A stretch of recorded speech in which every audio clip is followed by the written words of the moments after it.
Pemerintah China melalui Kementerian Luar Negerinya secara terbuka angkat bicara mengenai polemik utang proyek kereta cepat Jakarta-Bandung atau KCJB atau WUS.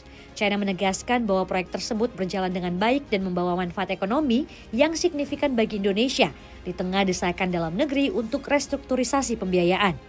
Juru bicara Kementerian Luar Negeri China, Guo Jiakun menanggapi laporan media yang menyebut pemerintah Indonesia sedang menegosiasikan restrukturisasi utang dengan China karena proyek tersebut mengalami kesulitan keuangan.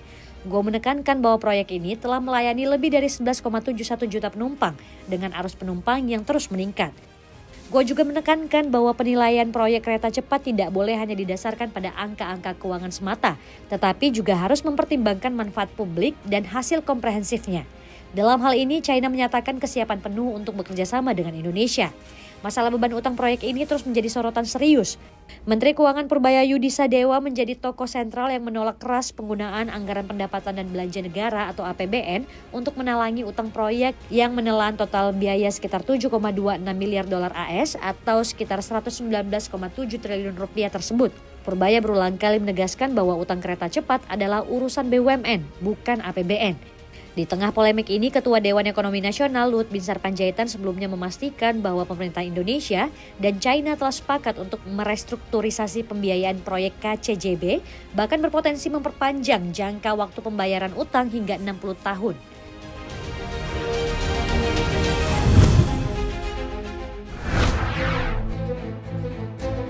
Presiden Prabowo Subianto menerima kunjungan kenegaraan Presiden Brazil Lula da Silva di Istana Kepresidenan.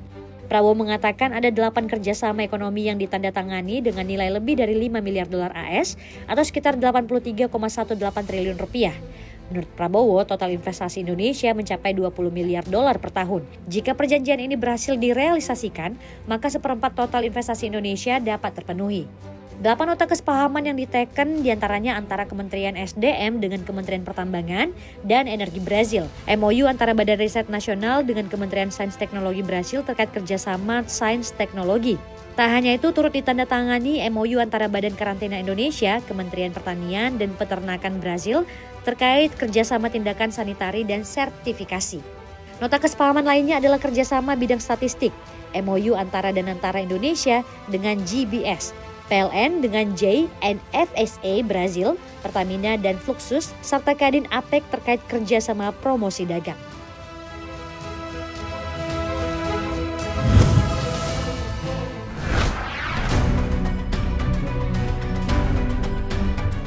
Menteri Keuangan Purbayayudi Sadewa menetapkan skema baru pembayaran kompensasi bahan bakar minyak dan kelistrikan kepada PT Pertamina Persero dan juga PT PLN Persero. Dalam skema baru ini, pembayaran kompensasi akan dilakukan setiap bulan sebesar 70% dari total tagihan kompensasi yang diajukan oleh kedua perusahaan plat merah tersebut.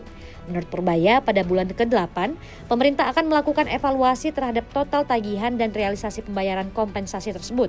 Setelah evaluasi rampung, maka sisa pembayaran akan dibayarkan secara penuh. Sementara itu, terkait dengan pembayaran akhir, Purbaya memastikan bahwa prosesnya sudah berjalan. Bahkan pihaknya sudah mengirim surat ke Pertamina dan PLN bahwa dananya sudah tersedia dan menegaskan nilai tagihan kompensasi juga telah disetujui. Berdasarkan data Kementerian Keuangan, realisasi pembayaran kompensasi energi kepada PLN dan Pertamina sepanjang tahun 2024 mencapai 386,9 triliun rupiah.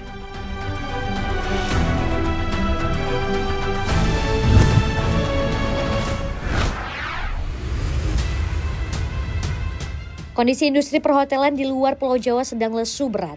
Okupansi turun tajam, bahkan di beberapa daerah penurunannya mencapai hampir 1/5 dari tingkat normal. Sekjen Perhimpunan Hotel dan Restoran Indonesia atau PHRI Maulana Yusran memaparkan tingkat hunian hotel di berbagai wilayah di luar Jawa kini hanya berkisar di angka 30 hingga 40%. Padahal sebelumnya masih bisa menembus 60 hingga 70%. Maulana menambahkan kondisi di daerah luar Jawa jauh lebih berat dibandingkan hotel-hotel di Pulau Jawa yang relatif masih bisa bernafas. Penurunan aktivitas perjalanan dinas akibat kebijakan efisiensi anggaran pemerintah menjadi penyebab utama anjloknya okupansi.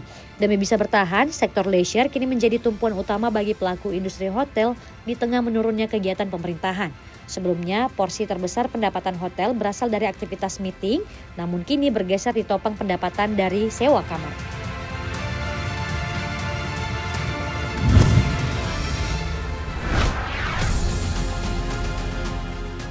Pemerintah Rusia menegaskan tidak berencana menyita aset milik negara-negara Eropa termasuk perusahaan dan bank selama Uni Eropa tidak mengambil langkah untuk menyita aset Rusia yang dibekukan. Wakil Menteri Keuangan Rusia Alexei Moisev mengatakan bahwa Rusia belum menyita apapun, oleh karena itu Rusia juga belum melakukan apa-apa. Namun bila Uni Eropa mengambil langkah, maka Rusia akan menyiapkan balasan. Moisev juga menegaskan bahwa keputusan Presiden Vladimir Putin terkait percepatan privatisasi aset negara tidak ada kaitannya dengan rencana penyitaan aset Eropa. Sejak invasi Rusia ke Ukraina pada Februari 2022, sekitar 250 miliar dolar AS aset Rusia dibekukan di wilayah Uni Eropa. Aset tersebut termasuk dana milik Bank Sentral dan Kementerian Keuangan Rusia setelah Amerika Serikat dan sekutunya melarang transaksi dengan lembaga-lembaga tersebut.